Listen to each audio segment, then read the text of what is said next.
ለድፍን 3 ዓመታት ታቅዶ በአንድ ምሽት የተጠናቀቀ በ21ኛው ክፍለ ዘመን እንኳን ሰው ጥላ በማያሳልፉ ዘመናዊ ማሽኖችና ስልጡን ባለሙያዎች በሚጠበቅ ሚስጥራዊ ቦታ የተፈጸመ የክፍለ ዘመኑ ታላቁ ዘረፋ። ዘ ስኩል ኦፍ ቱሪን በሚል ስም የሚጠሩ 5 ጣሊያናውያን ማፊያዎች የዓለማችንን ቱጃሮች አራቁተው የደህንነት ጠበብትን እጅ ባፍ ያስጫኑበት ፊልም ቢሆን ተጋነን የሚባል ግን በተግባር የተፈጸመ ዝርፊያ።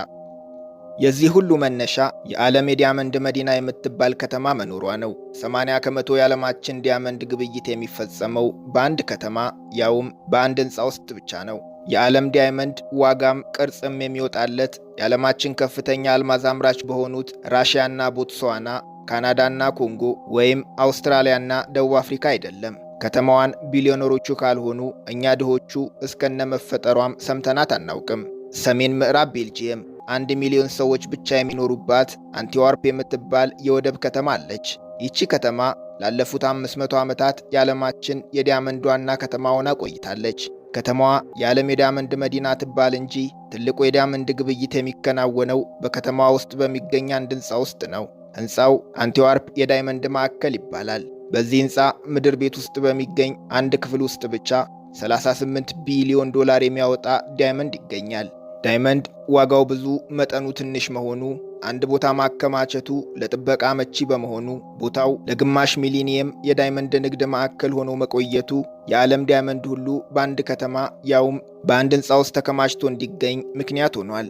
ታዲያ የዓለማችን ቢሊዮነሮችና የቤልጂየም መንግሥት አይን ማረፊያ በሆነው በዚህ ሕንፃ ውስጥ ገብቶ ዳይመንድ ሰርቆ መውጣት በሰው ልጅ ጭንቅላት ሊታሰብ የማይችል ሳይሆን ሊታሰብ የማይገባውም ሐሳብ ነው። ምክንያቱም ሲያስቡ ቢውሉ ትርፉ ድካም ነውና። ሆኖም ዓለማችን ላይ ይህን የእብድ ሐሳብ ማሰብ የሚችል ጭንቅላት ያለው አንድ ሰው ብቻ ነው፣ ጣሊያናዊው ሊዮናርዶ ኖታርባርዶሮ።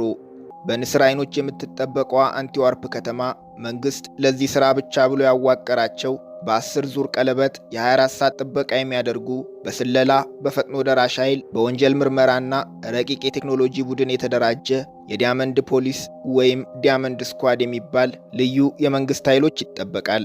በተለይም ዋናው የግብይት ማዕከል የሆነው የዳይመንድ ማዕከል ሕንፃ በሚገኝበት አካባቢ መኪና ይዞ መግባት የተከለከለ ነው። ዳይመንድ ሻጭ፣ ዳይመንድ ገዢ ወይም በእነዚህ ድርጅቶች ውስጥ ተቀጣሪ ሰራተኛ ካልሆኑ በቀር ወደ አካባቢው ዝር ማለት አይቻልም። ሕንፃው 64 የደህንነት ካሜራዎች አሉት። በዛ ላይ አሉ የተባሉ ልዩ የጥበቃ ባለሙያዎች አይናቸውን ሳይከድኑ ይጠብቁታል። ከደህንነት ካሜራውና ከጥበቃዎቹ አልፎ በሩ ጋር የደረሰ ሰው በኤሌክትሮኒክ ካርድ ብቻ የሚሰሩ በሮች ይጠብቁታል። ወደ ሕንፃው መግባት የሚችሉት ልዩ የይለፍ ፈቃድ ያለው ኤሌክትሮኒክ ካርድ የተሰጣቸው ሰዎች ብቻ ናቸው። ቀንቶት ከሁሉም ተደብቆ በሩን አልፎ ውስጥ መግባት የቻለ ሰው ቀጥሎ የሚፋጠጠው ከቴክኖሎጂ ጋር ነው። የአካባቢውን ሙቀት በመለካት ብቻ ሰው መኖር አለመኖሩን መለየት የሚችል ኤሌክትሮማግኔቲክ ራዲዬሽን እንቅስቃሴ አንብቦ ሰዎችን መለየት የሚችል ሞሽን ዲቴክተር፣ በሕንፃው ውስጥ ያለ ምንም አይነት ቫይብሬሽን በሰከንድ ውስጥ የሚለይ ሳይዝሚክ ሴንሰር እና ተጨማሪ ብርሃን ብትጠቀሙ ወይም ላለመታየት የሕንፃውን መብራት ለሰከንድ ብታጠፉት በዛው ቅጽበት ሕንፃውን በአላርም ጩኸት ቀውጥ የሚያደርጉ ቴክኖሎጂዎች ተገጥመውለታል። ወደ ዳይመንድ ክፍሉ የሚያስገባው በር በድርብርብ ብረቶች ይጠበቃል። የመጀመሪያው ብረት በር የሚከፈተው በኮድ ነው።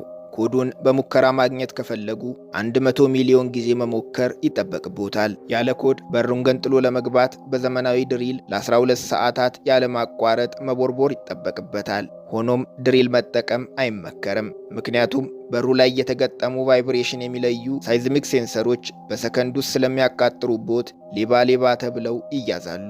እድለኛ ሆነው በሩን ያለ ችግር ቢከፍቱት እንኳን የብረት በሩ ላይ የተያያዙ ማግኔቲክ ፊልድ ያላቸው 2 የብረት ጠርዞች ስለሚላቀቁ በቅጽበት ሕንፃው በአላርም ጩኸት ይደበላለቃል። እድለኛ ሆነው ይህንንም በር ያለ ችግር ካለፉ ቀጥሉ የሕንፃው ሴኩሪቲዎች ጋር በሚገኝ ቁልፍ ብቻ የሚከፈት የብረት ፍርግርግ በር ይጠብቆታል። ይህንንም ቁልፉን አግኝተው አለፉት እንበል፣ እንኳን ደስ አሉት። አሁን ዳይመንድ ወደሚገኝበት ዋናው ክፍል ገብተዋል። ችግሩ እያንዳንዱ ነጋዴ የራሱ የዳይመንድ ሳጥን አለው። እያንዳንዱ ሳጥን የሚከፈተው በ2 ቁልፍ ሲሆን አንዱ ባለቤቱ ጋር፣ አንዱ ደግሞ ሳጥኑን ያከራየው ድርጅት ጋር ይቀመጣሉ። ሳጥኑ ባለቤቱ ጋር ባለው ወይም ድርጅቱ ጋር ባለው ቁልፍ ብቻ አይከፈትም። ሳጥኑን ለመክፈት 2ቱም ቁልፎች አንድ ላይ መምጣት አለባቸው። ሊዮናርዶ ኖርታርቦርዶሮ የክፍለ ዘመኑን ታላቅ ዝርፊያ ሲያቅድ ይህንን ሁሉ ሚስጥር ጠንቅቆ ያውቃል። ዝግጅቱን የጀመረው ዝርፊያው ከመካሄዱ ከ2 ዓመት ተኩል በፊት ነበር። የተከበረ ጣሊያናዊ የዳይመንድ ነጋዴ መስሎ መዝረፍ በሚፈልገው ዓለማችን ላይ ጥቂት ሀብታሞች ብቻ ቢሮ በከፈቱበት ሕንፃው ውስጥ አንድ ክፍል ቢሮ በመከራየት ሥራውን ጀመረ። ቢሮውን ሲከራይ ለ24 ሰዓታት ወደ ሕንፃው መግባትና መውጣት የሚያስችለው ኤሌክትሮኒክ ካርድ ተሰጠው። እዛ በቆየባቸው 3 ዓመታት የሕንፃውን መግቢያና መውጫ፣ የደህንነት ካሜራው እንዴት እንደሚሠራ፣ የጥበቃ ባለሙያዎች በምን ሰዓት እንደሚቀያየሩ፣ ዳይመንዶቹ የት እንደሚቀመጡና እንዴት ወደ ዳይመንዶቹ መድረስ እንደሚችል አብጠርጥሮ አጠና። በሕንፃው ውስጥ የሚታወቀው በዳይመንድ ነጋዴነቱ ነውና ዳይመንዶቹን የሚያስቀምጥበት የራሱ ሳጥን ተሰጠው። የመጨረሻ ደረጃ ጥበቃ በሚደረግበት የዳይመንድ ክፍል ውስጥ እንደ ልቡ መግባትና መውጣት ቻለ። ማንም ቢሆን ወደዚህ ክፍል ካሜራ ይዞ መግባትም ሆነ ምንም አይነት ፎቶ ማንሳት አይፈቀድለትም። ሆኖም ኖታርቦርዶሮ ግን የራሱን ዳይመንድ ለማስቀመጥ ወደ ክፍሉ በሚገባበት ወቅት ስክሪፕቶ ላይ በተተከለ ማይክሮ ካሜራ በደቂቃው ውስጥ በመቶዎች የሚቆጠሩ ፎቶዎችን አንስቶ ይወጣል። እናም እነዚህን ፎቶግራፎች በመጠቀም እሱና 4 ባልደረቦቹ በዳይመንድ ማዕከል ሕንፃ ውስጥ የሚገኘውን የዳይመንድ ክፍል የሚመስል ሌላ ክፍል ገነቡ።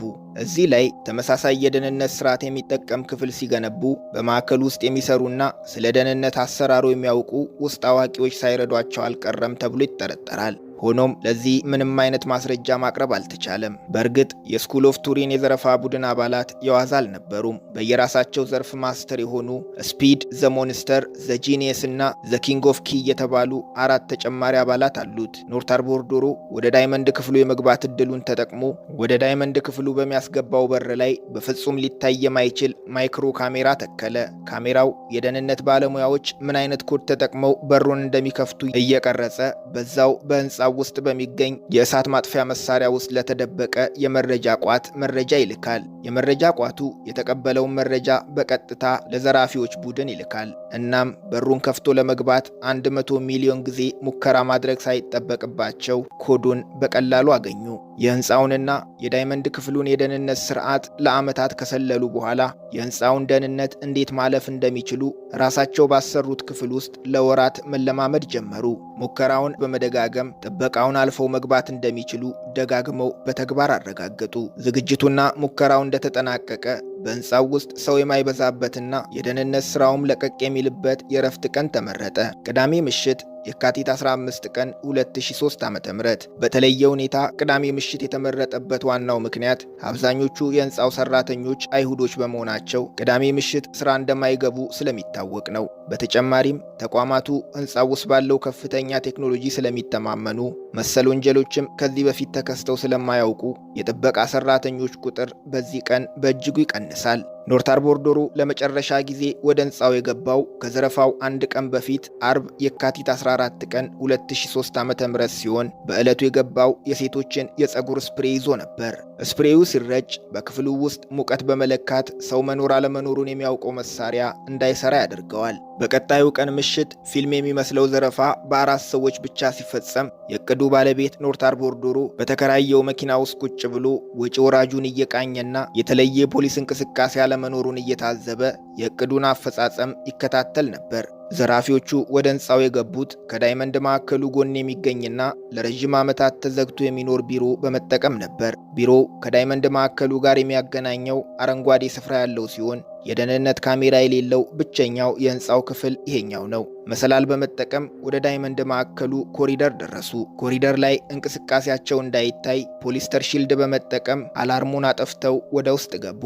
ቀጥሎ ለወራት የተለማመዱትን ትወና መተግበር ነበርና አልከበዳቸውም። የዓለማችን የመጨረሻ ደረጃ ጥበቃ በሚደረግለት የዳይመንድ ገበያ ገብተው ጠባቂዎቹም የተማመኑበት ቴክኖሎጂም ሳያያቸው የ100 ሚሊዮን ዶላር ዳይመንድ ዘርፈው እንደ ቀልድ ተሰወሩ። ሁሉም ነገር በጥንቃቄ የተፈጸመ ነበርና በሕንፃው ውስጥ የዘራፊዎቹን ማንነት የሚያሳይ አንዳች ምልክት አልነበረም። ወደ ጣሊያን ለመሄድ ከቤልጂየም ወደ ፈረንሳይ ሲያቀኑ ለዝርፊያ የተጠቀሟቸውን ቁሳቁሶች ማቃጠል ፈለጉ። ሁሉም በየእጃቸው የነበሩ መረጃዎችን በሙሉ አንድም ሳያስቀሩ አቃጠሉ። ከመካከላቸው ስፒድ የተባለው ባልደረባቸው ዕቃዎቹን ከማቃጠል ይልቅ በግዴለሽነት በአካባቢው በሚገኝ ጭቃው ውስጥ ወርውሯቸው ተመለሰ። ኖርታርቦርዶሮ የያዛቸውን ቁሳቁሶች አቃጥሎ ሲመለስ ስፒድ የራሱን ዕቃዎች እንዳላቃጠለ ተመለከተ። ዕቃዎቹን አንስቶ ቢመለከታቸውም ከዛ በላይ በአካባቢው ቢቆዩ ሊያዙ እንደሚችሉ በመስጋቱ ዕቃዎቹን ጥሎ ጉዟቸውን ቀጠሉ። በነጋታው የአካባቢው ገበሬ የሆነ የመሬቱ ባለቤት በቦታው የተመለከተው ነገር ስላጠራጠረው ለፖሊስ ደወለ። ካገኛቸው ዕቃዎች መካከል አንቲዋርፕ የዳይመንድ ማዕከል የሚል ጽሑፍ ያለበት የዳይመንድ ኤንቨሎፕ ነው። ይህን ሲሰማ የቤልጂየም ፖሊስ ሲገሰግስ ቦታው ደርሶ መረጃዎቹን ሰበሰበ።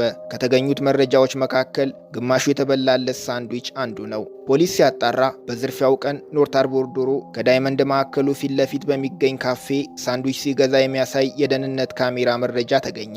በሳንድዊቹ ላይ የተገኘው የዲኤንኤ ቅንጣት ተወስዶ ምርመራ ሲደረግም ከኖርታርቦር ዶሮ ዲኤንኤ ጋር አንድ ሆኖ ተገኘ። በዚህም ኖርታርቦር ዶሮ ተይዞ የ10 ዓመት እስር ተፈረደበት። ግብረ አበሮቹም እያንዳንዳቸው የ5 ዓመት እስር የተፈረደባቸው ሲሆን የዘረፉት ዳይመንድ ግን ቅንጣት እንኳን ሊገኝ አልቻለም። ኖርታርቦር ዶሮ ካሳ ሊከፍል ተስማምቶ በ2010 ከእስር የተለቀቀ ሲሆን ካሳውን ባለመክፈሉ ምክንያት በ2013 ከአሜሪካ ወደ ጣሊያን ሲመለስ ፈረንሳይ ላይ ተይዞ ለ4 ዓመታት ከታሰረ በኋላ በ2017 በነፃ ከእስር ተፈቷል። ታሪካቸው በጣሊያን ተከታታይ ድራማ ተሰርቶለታል፣ መጽሐፍ ተጽፎለታል፣ እንዲሁም ዶክመንተሪዎች ተሰርተውበታል።